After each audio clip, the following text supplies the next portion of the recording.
Once upon a time, in a land draped in mist and mournful winds, there reigned a queen named Selina. She was a vision of ethereal beauty, hair like flowing silver rivers, skin kissed by moonlight, and eyes like burning amber coals. Yet, inside her chest, a quiet sorrow brewed unnoticed by all but herself.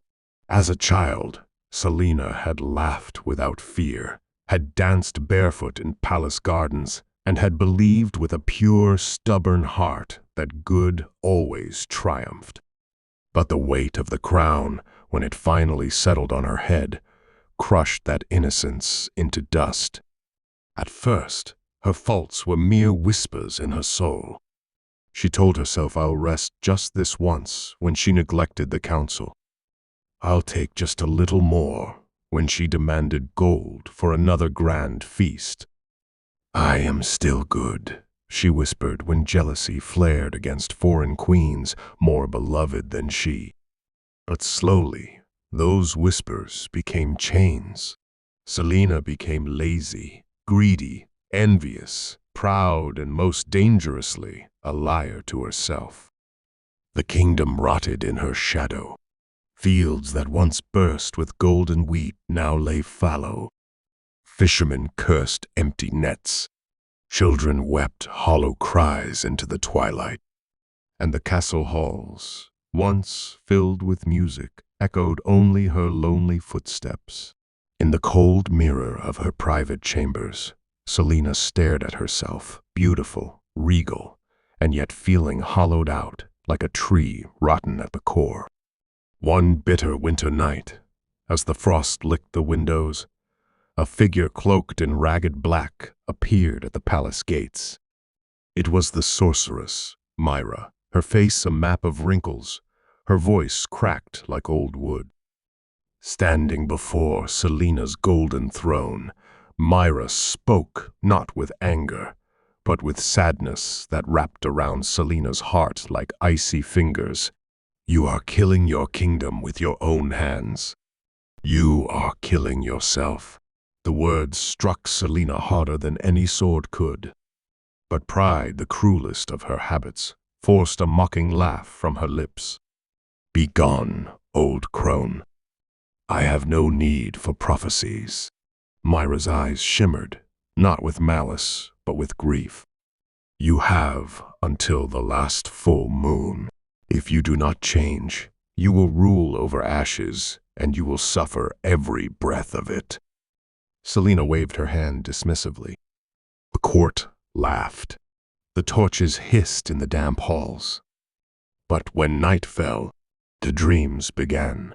Selina dreamt of her palace crumbling into dust, of starving villagers clawing at her golden gown, of mirrors showing not her face, but a beast made of smoke and broken promises. She woke each morning shivering, damp with sweat, unable to find warmth even under the finest furs. One gray morning, the weight in her chest became unbearable.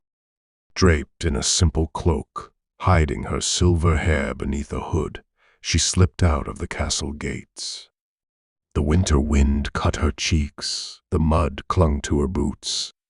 Her heart hammered wildly as if it knew what her pride would not say aloud. "You need to see." And she did.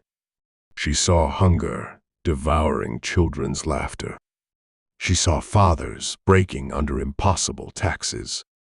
She saw mothers burying babes too weak to cry. Every step she took in the starving villages pierced her heart, sharper than 1,000 daggers.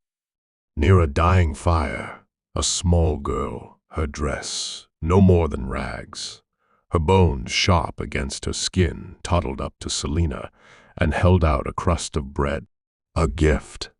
The girl had nothing and still offered. Selina fell to her knees, sobbing. Her body shook with the force of it, her tears carving paths through the dirt on her cheeks. She had become the monster of her nightmares. When Selina returned to the castle, her heart was no longer cold, but raw bleeding for her people. The days that followed were not easy. There were nights she wanted to surrender when her old habits whispered seductively. It is easier to slip back into darkness. But she fought. Oh, how she fought. She opened the royal vaults, feeding the starving first. She tore down golden statues of herself and built hospitals and schools in their place. She humbled herself before her advisors, begging for forgiveness and wisdom. She wrote letters to neighboring kingdoms, each one an admission of her arrogance and a plea for peace. The people did not trust her at first. Why would they? Wounds so deep take more than apologies to heal. But Selina remained steadfast. Every child she lifted from hunger, every hand she held by the sickbeds, every moment she listened instead of commanded rebuilt what had been broken. And as the last full moon rose, its silver light washing the kingdom in a gentle glow, Myra returned. The sorceress stood silently at the castle gates, watching. Selina met her gaze with tears brimming her eyes, but this time they were not tears of sorrow. "I have failed so often," Selina whispered. "I'm still so imperfect." Myra smiled, her gnarled hand reaching to touch Selina's cheek. "Perfection is a lie, but courage to change that is true royalty." And in that moment, Selina knew she was not just a queen.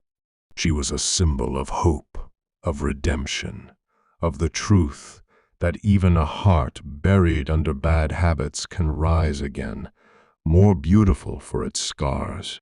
The kingdom healed with her, and long after Selina's hair turned white as frost, the songs sung in the taverns and palaces alike did not speak of her faults.